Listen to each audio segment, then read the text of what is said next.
September 7ನೇ ತಾರೀಕು 2025ನೇ ಇಸವಿ ಈ ವರ್ಷ ಚಂದ್ರಗ್ರಹಣ ಸಂಭವಿಸ್ತಾ ಇದೆ.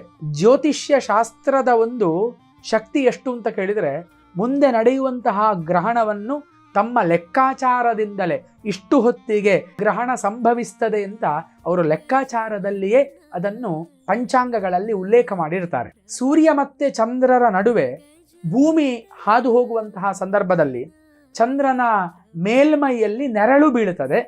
ಇದೇ ಚಂದ್ರಗ್ರಹಣ.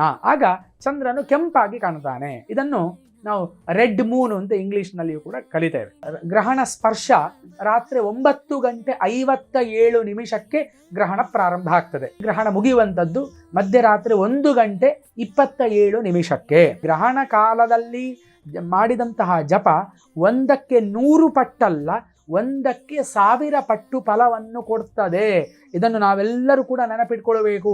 ಮಂತ್ರ ಸಿದ್ಧಿ ಆಗ್ತದೆ.